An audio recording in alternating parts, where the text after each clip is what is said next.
Welcome, Reanimated fans, to this week's episode. I am H.A. Conrad, coming to you from Brooklyn. On the other side of the universe is my intrepid co-host, Stuart Tiffin. Hello, Stuart. Yo, hey, good morning. Yep, and we are going to be talking about a couple of news items, one of which, of course, was announced immediately after we recorded last week, and then about Army of the Dead, and then we're going to do a kind of a review, recap of The Walking Dead, which is back, and we are really psyched that it is back. For those of you who have been following us, there's been a dearth of some zombie fodder lately, so we're pretty excited about this. It's been a tough first quarter of 2021. Yeah. But before we talk about that, let's talk about what's going on in COVID world. And I am happy to say that because of my asthma, I have gotten the first vaccine, or the first dose of it anyway. And I got the Moderna, and I have to say it was kind of crazy to try to get an appointment, but because of some really amazing coders and other people that put together this thing called NYC Vaccine List, it basically tracked, when new appointments and stuff opened up, and so I managed to get one. And is this like a third party not developed by the government? Correct. Oh, that is smart. So it's just like crawling through the appointment website. And they did it, and there's been a few news articles about the guys that did this, and I should give them credit, and I feel bad that I don't remember the names. But basically, you can look for all the different regions in New York, and it even says, oh, this information has been stale because the sites haven't updated it in like 30 minutes or so.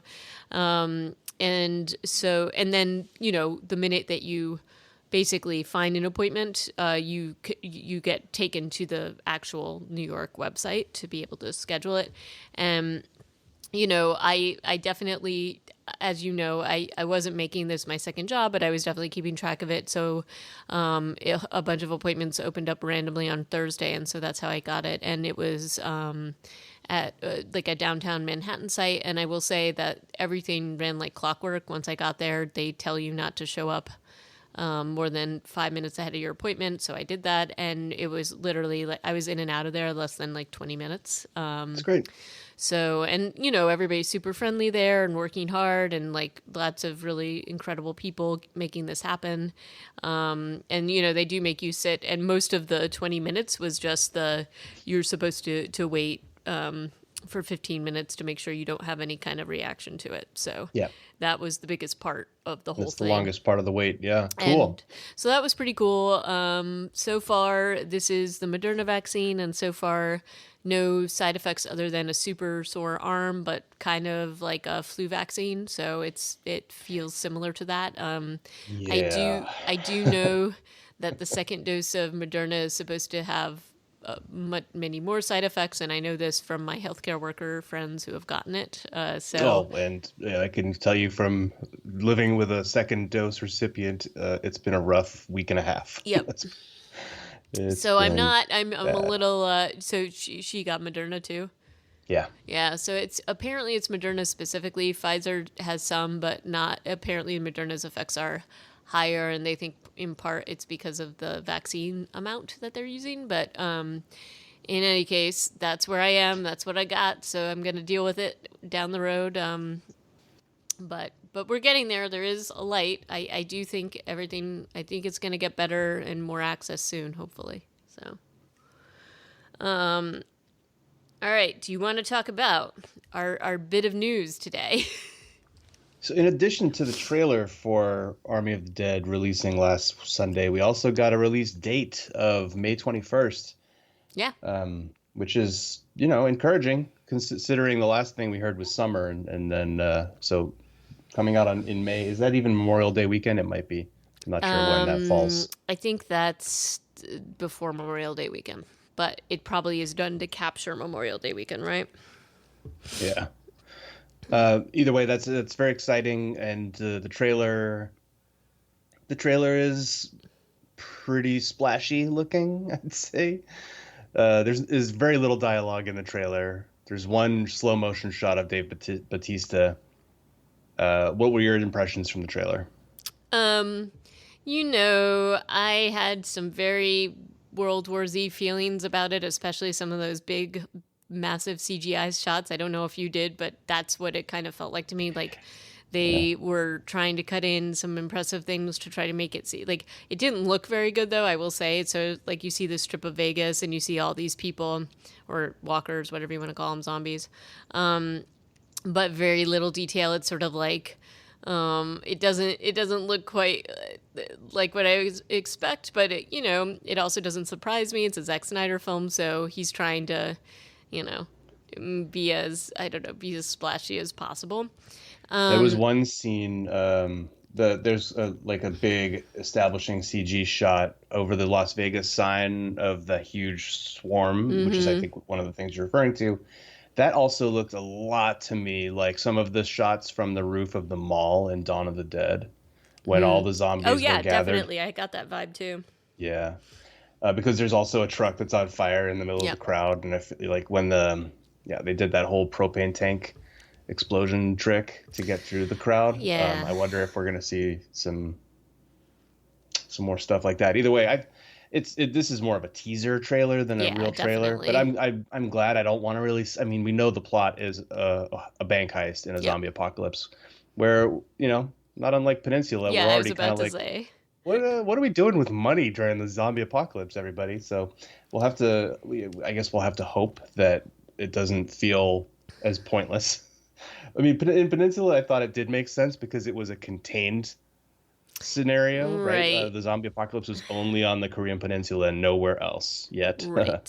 So it makes sense that there would still be a need for cash outside of that. But if this is more widespread than that, and it's hard to believe that Nevada is going to be able to contain in all of its vast desert wasteland to Yeah. contain a zombie apocalypse. So Well, and look, the cast looks pretty. I mean, it's like Dave Bautista, Omari Hardwick, Tig Notaro, though I don't know how much she's actually in it. I think she's just like a helicopter pilot in it. Yeah, and then but it's got Garrett Dillahunt, though Yep. I don't know how, like, so these things give me some hope that at least I'll find it, I don't know, somewhat enjoyable.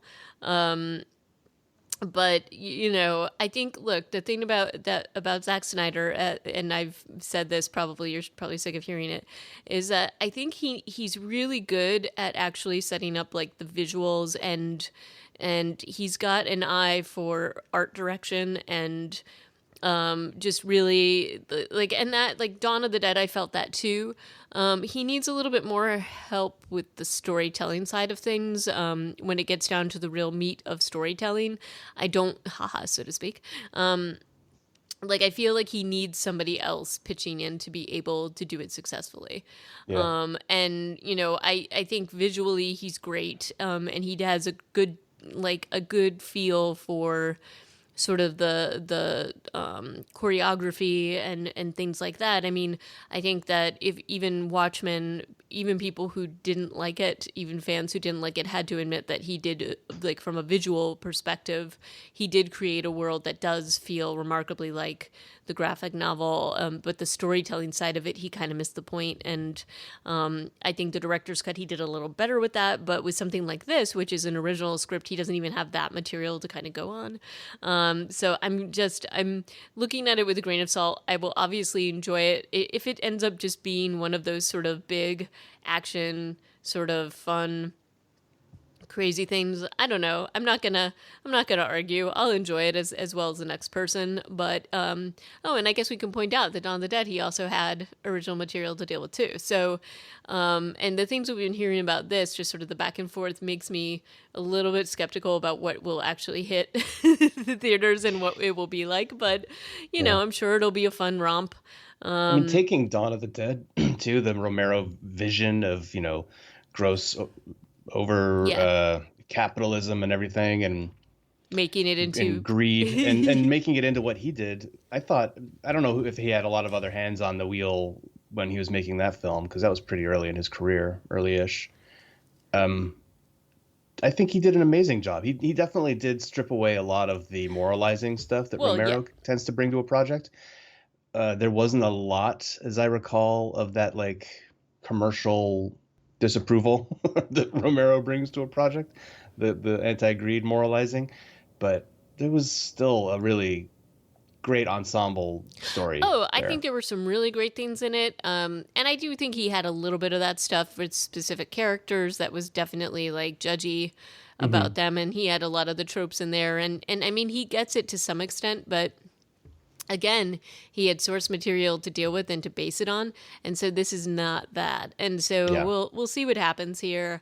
Again, I like a lot of the people in this cast, so I'm hoping it's going to be just fun, and maybe that's what it is. But we'll see. And again, I'm not gonna be like I'm certainly gonna watch it. So there's no question about that. But yeah, that's about all I will say about this for now. I'm curious to see because I watched a couple of the different because Netflix put out some stills and some other stuff, and it was interesting to see what they pulled out.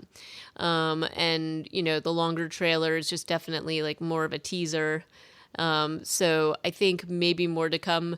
We're now in what we're just at the end of February, so the fact that I'm sure they will release a little bit more here and there as we go, but you also don't want to release too much in terms of teasers for No. a film like this. So Yeah. I think we'll have one more. I hope just one more, yeah, I don't and want more than then that. Agreed. we'll be ready to go. But yeah, so far I like what I'm seeing. It is obviously going to be super CG heavy, at least in the any exterior shots that they do. Almost every shot here was exterior except for the inside a casino, running over the craps tables. Yeah, I'm excited. So let's like bring it on. Let's see it. Yep. And then let's talk about episode 17 of season 10 of The Walking Dead. Yeah. Home sweet So crazy home. to have five more after this. Yep. Home Sweet Home. Yeah. And did you watch it on AMC Plus, I assume? Yeah. Yeah. So you got the little Angela Kang thing at the end? Yep. It's interesting to see. I really like her a lot, and you know, I think that this episode went kind of how I thought it would go. But let's talk about it a little bit. You thought you had a feeling of how this was going to go? Yeah, with the coming, with Maggie's homecoming, I kind of thought this was about right. You and I have talked a lot about what would happen when she comes back and the Negan Maggie Yeah, I mean, conflict. I mean, I that's not really thought she shocking, would have more misgivings about getting Rick killed or having a hand in breaking down of society that led to his death. right? But they don't deal with that Nope. at all. I I kind know of we know he's figured. not dead, but they all should think he's dead, and she should feel really bad that Yep. her hatred of Negan led to the death slash disappearance of Rick, and that is 100% not in here. And so I don't think it went the way I was hoping. I would have thought somebody would be up in her face, being like, "I've been looking for Rick on every riverbank for the last 5 years. Um, when are you going to pay, for your part in this? Because Daryl is way too soft and fluffy in terms of that part of the story to me. He talks about some people are just gone. I think that's the only time that they even remotely address it, because I Yep. think he's referring to his search for Rick when they're talking about looking for Connie, Yep. but that they don't ever actually say his name or No. anything. Well, the reason why I thought it would go this way is that you're gonna try to like drum up the tension about the Negan her thing without her ever, as you said, answering for her part in what happened with Rick, and maybe it would have been a little different if Michonne had been back here, but maybe that's part of why they didn't do it. But I agree with you. There was when they had her and Daryl talking, I kind of thought he was gonna basically, I don't want to say lay down the law, but kind of say what everybody was thinking, and he didn't. So maybe that's coming further down the road. Well, maybe not everybody else is thinking about it this way. If the people who are closer to it, maybe they don't see how her actions caused that rift in the community that led to him, actually, Daryl was the one who physically drove him in the wrong direction, right? Which ended up Right, with him having to face down a zombie horde by himself. right. But Maggie had put that in motion with Daryl, like that was their plan together. But yeah, Yeah, it's just weird to me that Daryl wouldn't say, "So how are you doing with the whole, we got Rick killed thing? Do you feel bad about that at all?" yeah. Nothing. Nothing. Nope. And they've got, a little bit of a, I don't know, like, she came to into the community. She and her two people helped Cole and Elijah, helped at the end of that crazy scene. Well, Elijah, it was just her and Elijah at first, and Oh, then sorry. Cole, I think, has like rejoined them the day after. This does appear to take up right after the end of 16. There's like a little bit of other cast members cleaning up debris with that cart when she has the face down with Negan, the face off. Yeah, But it's not really super clear. But it does seem like she and Elijah showed up and saved everybody's butts at the hospital. right. And then Cole has shown up today or hours later, having walked there from wherever they were holed up.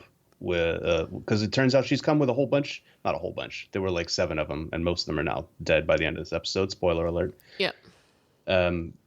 So it's and I had such a bad feeling about Cole Me that I too. was convinced he was the Reaper or something. Yeah, he almost was protesting a little too much. It felt that way, like just the way they were having him interject. I thought the same thing. And why did he abandon, if he's like a capable fighter, which he kind of, they try to make him seem like one, why did he abandon this group of plebs who they left in the woods? Because everybody else seems to be just kind of like zombie fodder. They're really Yeah. nice, but they're not, there's no steely eyed killers amongst them, right? No. And even Elijah is like clearly dealing with some Yeah. PTSD. And I mean, I kept waiting for somebody to, Elijah's the character that is wearing the crazy mask, Man in the Iron Yeah. Mask thing.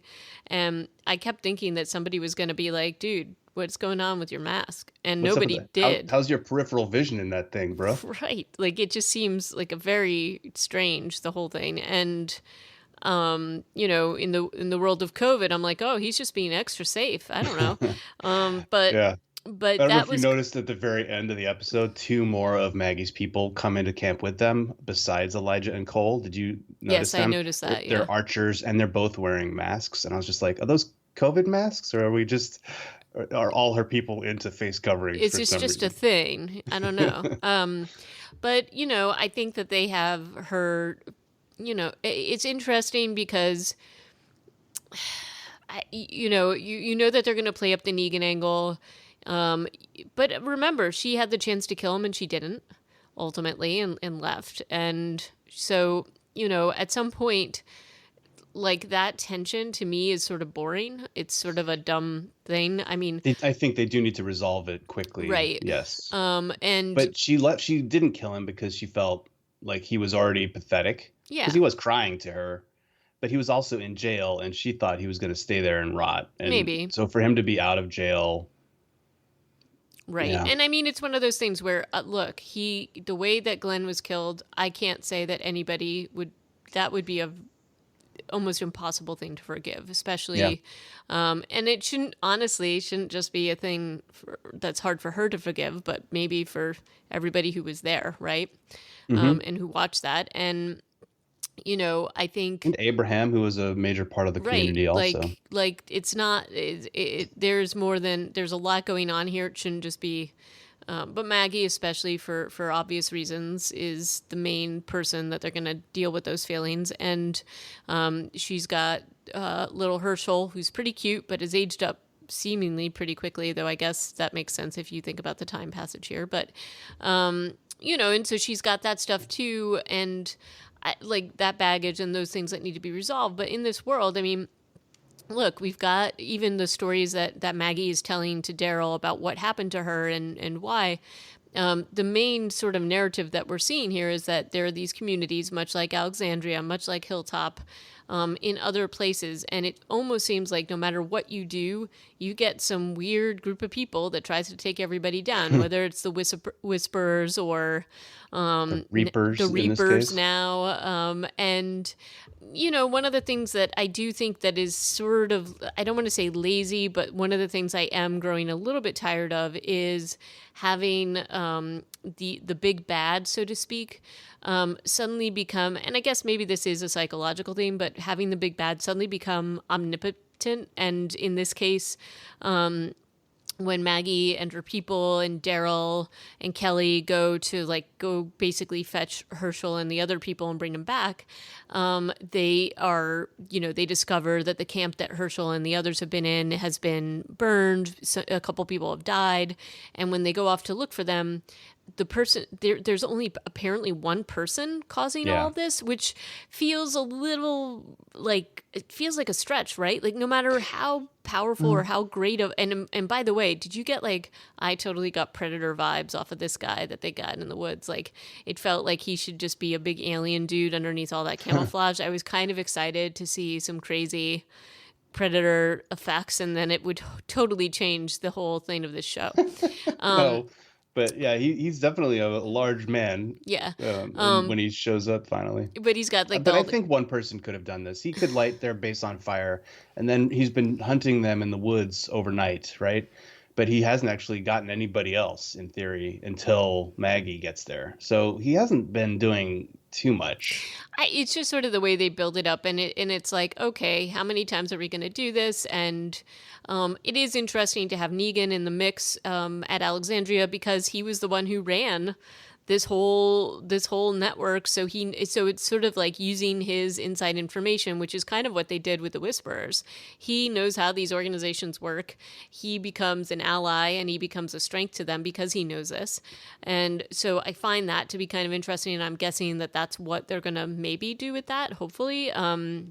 But we already kind of did it with the Whisperers, so I hope it would be something different. Yeah, I But don't like with the Whisperers. It wasn't really his institutional knowledge of how baddies work so much as the fact that they had people on the inside, didn't they? Yeah, they had that doctor guy on the inside telling the Whisperers that Negan was like a guy that they were all scared of. And so when he shows up with them, when he shows up at the Whisperers camp, they are like, "Yo, you can come with us," because yeah, he already had yeah, that but cachet. he definitely got like he definitely understood how that whole thing worked, why they Yeah. worshiped the people they did, how they And were he getting. used that information to get close to them, Yeah.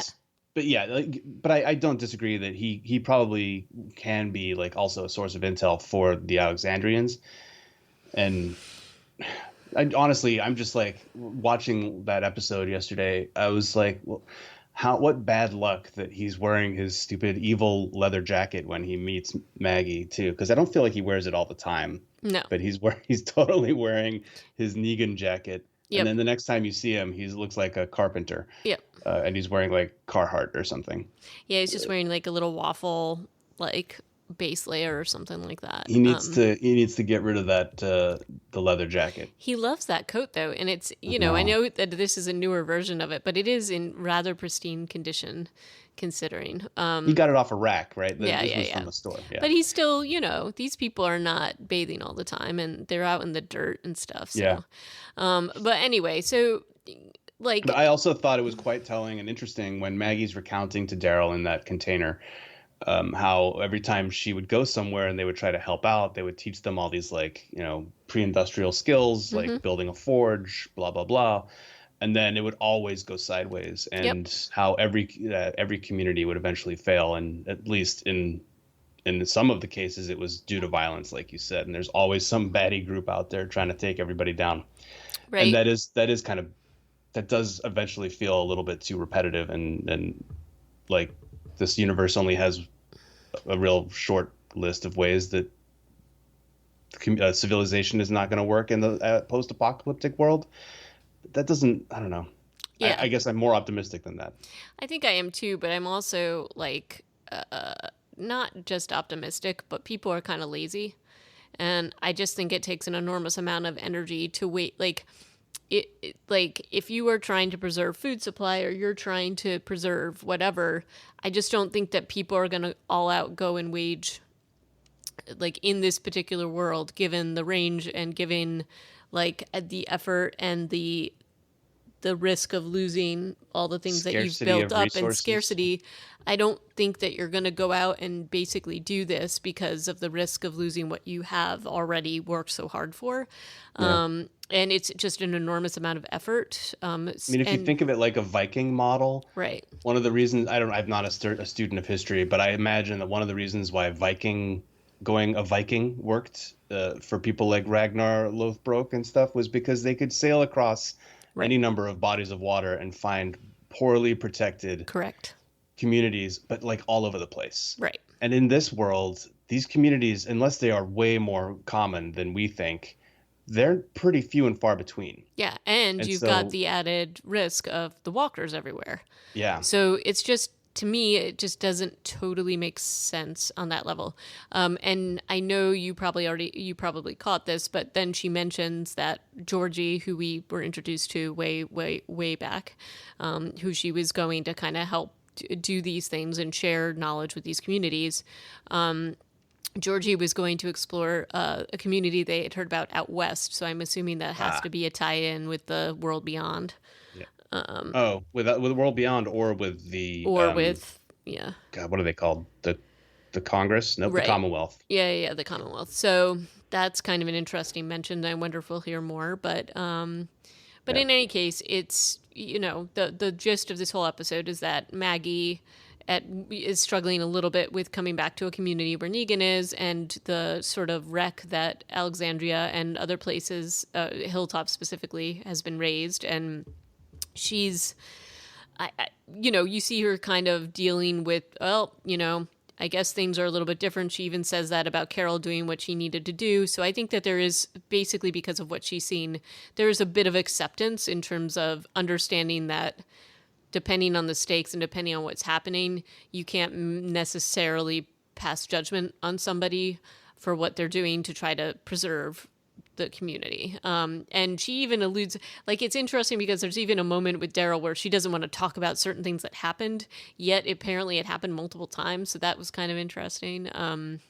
And I don't know. So this was basically, let's set the table for Maggie's return, and that's kind of what they did.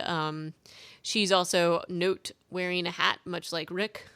So there's that too. So I wonder if that's going to be, not that Maggie can grow a beard or whatever, but maybe we'll get crazy eyed Maggie at some point. Hmm. But I'm not so in love with her hat at this point. It felt a little bit too LA hipster to me, but it felt a little Robin Hood with her quiver of arrows and whatnot going on, right? yeah, she's like learned a whole new set of skills. She was a gun lady back in the day, right? And sometimes she used knives, and she does throw a knife very accurately, and she's stabbing the big guy also at the end in the boss battle. But yeah, it does seem like a different. She has obviously had to learn some new skills in the intervening years, just like Carol became an archer. And at the very beginning of this episode, she's talking to Judith. And I felt like this was some revisionist stuff here, where Judith is talking about how she's convinced RJ that they're all looking at the same stars as his mom. If you recall, the end or during 1016, season 10, episode 16 and 15, you and I were quite troubled by the fact that Judith went from persuading Michonne to abandon her and her brother in order to look for Rick, like this like unimaginably irresponsible thing for a parent to do, in my opinion, to just go off Yep. and look for Rick, and then telling Daryl like, oh, and I'm completely destroyed by this. And then now in this episode saying to Maggie, and I'm really talking my little brother into accepting it for because it's fine and we're all going to be fine. And I feel like the writers just keep going back and forth on this. Like, first of all, Judith persuades Michonne to leave. Then she's telling Daryl in 1016, I think, how completely destroyed she is. And now in 1017, she's telling Maggie like, yeah, and because of the stars. So I don't know if you were thinking about those sorts of things too, but I want them to find a place with Judith where I believe that this 9-year-old or whatever, however old she's supposed to be, has an actual realistic response to both Right. of her parents being gone. Right. And yeah, it's, and this is something you and I had talked about before, both with Michonne and with Rick, and with, like, just how it's hard to believe with how they built both those characters, to believe that they would actually abandon their child or children, right?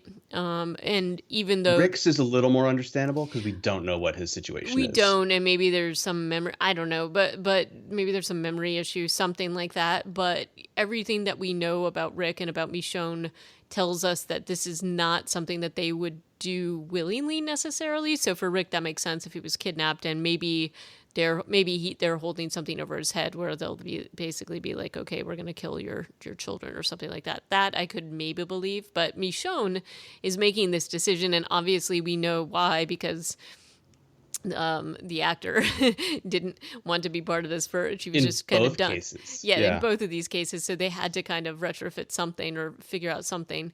But I agree with you. I feel like they could do a lot more with Judith on that level to make it like she's taking this all pretty easily. And I actually was thinking, it's just kind of funny that you're talking about this, but with Herschel introducing, I'm like, oh God, can somebody please write a normal child character on this show where they're like having, these are children that are raised in this, so you're not, not that like I do like some of the things they've done with Judith. I like how she's very matter of fact about some of the situations. In some ways she's sort of nonchalant because this is something she's just grown up with, so she doesn't have the fear that other people do because this is just the way of life. Yeah. But I don't know that this kid would be as well adjusted as she seems to be. And similarly, the whole idea that Maggie would have left Herschel in that camp for any amount of time, knowing that they were potentially being stalked, even though they said they were being careful and all that Yeah. kind of thing. I just find, especially given how she lost Glenn, this is something that is hard for me to believe about her character. So I'm hoping that the way that they're writing Herschel thus far, we only have that, he seems to be somewhat savvy to be able to climb a tree and hide. So I'm hoping that it's not just, and again, this goes way back to the writing of Carl. So let's maybe see some better kid characters there. I don't know. We'll see what happens. We will have to see. And they're really trying. I mean, if you watch the Angela Kang kind of monologue or whatever, her description of what they were shooting for at the end of this episode, which I think is really great content. Yeah. She's talking about how she's trying to blend Maggie's personality with Glenn's and how Glenn was a little bit.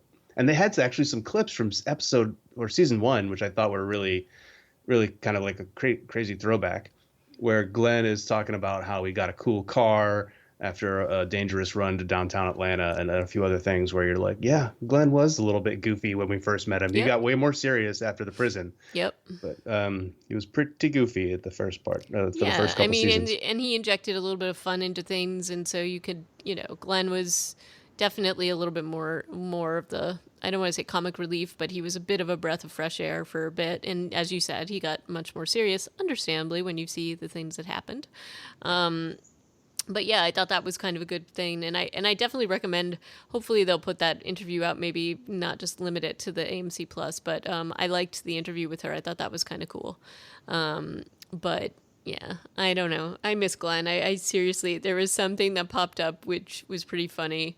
I don't know. It probably just popped up because of my particular taste, but it was like a clip from a Conan O'Brien interview, and it showed they were giving them a hard time. Conan was giving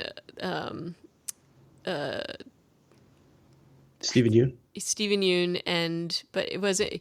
He was giving him a very hard time with his kissing technique for his first kiss with Lauren Cohan. Lauren Cohan, and it was kind of hilarious. You should go back and watch it because Conan's just like, so this is, Stephen Yeun takes it in. He has a very nice sense of humor about it, but it's like way back when before Glenn was cool, because he was kind of like a dork, right? Like that was the deal.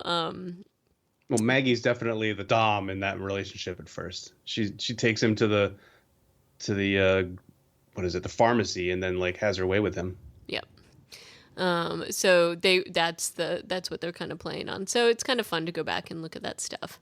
And Stephen Yeun is getting, he's getting some good parts these days. So I'm happy to see. Yeah, he just came out with a an immigration story, right? Like first generation Korean family Yeah, moves to the U.S. it's somewhere. called Minari, and supposedly it's pretty good, and I wanna check that out. But he's been kind of hitting the interview circuit, so I have to say when I saw things pop up with him, it made me happy because I think he's a really talented actor, and so I want to see him in a lot more. So Yeah, I want to see him in more yeah, leading roles. agreed. He had that one in the movie that we reviewed, Mayhem, I think it was called. Yep, yep. But yeah, I'd like to see him in more stuff. Oh That yeah, was and he's just incredibly charming and talented. So I just want to see him, do really well outside of the world of Walking Dead. So I don't know if he um, speaks Korean fluently, but it would be cool if he could make his way into the Train to Busan universe. yeah, that would be kind of cool. And I don't think that in any way he thinks negatively about his time on Walking Dead. I think he Uh, actually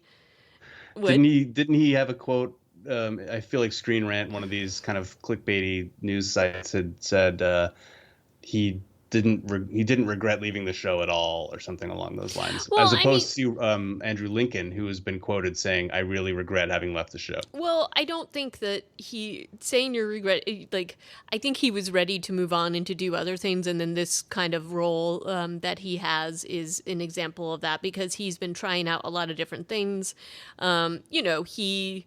He already like has said that he was worried that once he left the show that everything would be kind of more the same, and I think that that is the danger when you have a show like this and where you're such a like pivotal character in a zombie genre show, and that's the mayhem and things like that. Like I think he was worried that he would get typecast, and I think that is, again, it's a danger. Hmm. And I think that he sought out some sort of more interesting and different types of roles, and so his profile probably hasn't been quite as large. But in this case, I'm really psyched to see him out there. But I don't think he regrets being on the show. I think he was just probably ready to leave, and he has said that, and he talks fondly Yeah. about his time there on the It's show. interesting to look at this whole universe and how they've used some actors and how others have been misused. And like, there are people who left the show because they were not loving the way that they were getting used, right? Like the guy who played Jesus was basically like, yeah, I'm done. There have been several others along those lines who just, like the guy who played, oh God, what was his name? Braids, ponytail, Heath.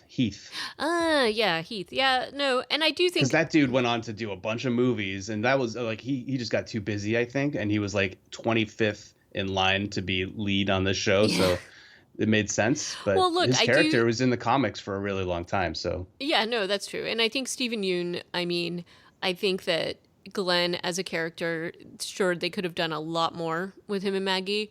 But to me, I think he probably left at the perfect time for his character and for his acting because his star was still there. It wasn't, yeah. it was sort of like peak Glenn, I guess. And everybody was so bereft at his leaving the show. Like, I think that that actually probably opened the door for other things. And maybe for him as an actor, look, I think that this kind of show and a show with this weight of the fandom it can be really difficult to manage. And I think Andrew Lincoln found that too. And was just probably exhausted. So even though he somewhat regrets it now, I think that there is, just sort of a level of exhaustion you must have, which makes you wonder about the willpower and, the people like characters like Daryl and Carol. Maybe it's helpful to have like some moments off screen. And look, even Lauren Cohan, she like went to do that pilot that unfortunately crashed and burned. But maybe it's just that you need kind of a break, and the writers, if they can give you the space to do that, that's a positive thing.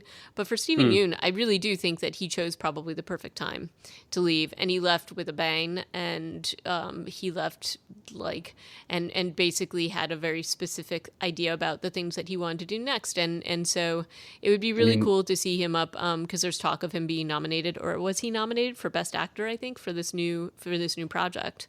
I haven't seen the nominations. So I would be really surprised if he got to choose his time of exit, because him getting like Glenn getting murdered by Negan is a pretty central and major part of the story in the books. And they could have changed it up. Abraham obviously was also killed by saviors, but not there. And he right. had been killed several issues before that, I think. It could have been by Dwight, but I mean, when he was just like shot in the head by an arrow, kind of the same way that the doctor lady ends up Yeah. going out. Yeah, and look, And he's I know he maybe didn't fully choose it, but I do think he was ready, and I think that ultimately, as I said, it's just cool to see him doing different things, and I'm totally psyched to see him in more. And so I'm hoping that this trend continues, and I'm hoping that he wins something, and even if he's just nominated, I honestly would like to see him in a lot more stuff. It would be good to see him out there and have his star rise pretty big, you know. So I want to find out more about Elijah. I like the way he kind of just bounces around and sprints at zombies when he sees them. We know that Connie's alive. The audience knows that Connie's alive, so I think they really need to bring her back soon because yeah, otherwise, this is a lot of waiting around for nothing. And so I hope that we don't have to watch Kelly running away from her guard post too many more times. Like we get it, you know, but they need to reintroduce Connie. I want to find out what's going on with Elijah. I think he is a fascinating character. They've definitely introduced some cool weapons, like his two little. I don't know what those are called, but I feel like they're inspired by ninja weaponry. Are they scythes? I'm not sure. Those little tiny yep, scythes, about the length of your forearm. And Cole, I think he's using his knives wrong, but he has these two really cool saber length, yeah, machetes, I guess, but they're all serrated. They're quite thin though, and he's using them to hack. But I feel like those are stabbing weapons, and so, yeah.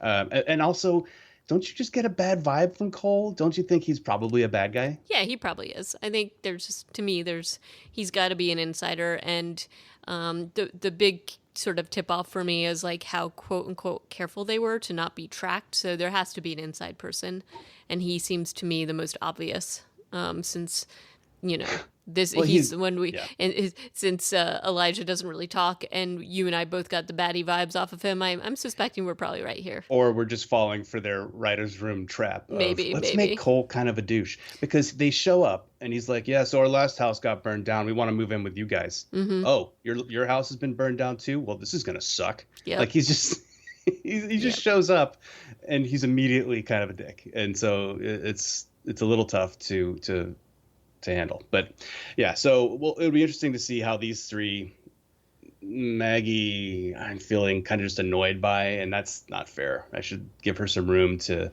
show us what she's going to bring to the table. But so far, I'm just a little bit annoyed Yep. Well, because yeah, I'm I've said annoyed, it. but I'm still happy it's back, and that's outweighing any Yes. slight disappointment I had in this Oh no, episode. I'm not saying that I'm like disappointed by the show. If anything, this is me being engaged with the show. But because in any show, you're gonna have characters that you're rooting for and characters you kind of want to not do great. Or I don't know. I don't want Maggie to like fail. I just kind of want her to come around on her emotional journey. That's all. All right. Well, if you have any thoughts about this episode, please send us an email, reanimatedpodcast@gmail.com. You can tweet at us, reanimatedpcast, or just leave a note on the site, reanimatedpodcast.com. And until next time, stay safe and ciao. All right. Yeah. Join us again next time when we continue this journey into episode 18, I guess. And thanks for listening and goodbye. Bye.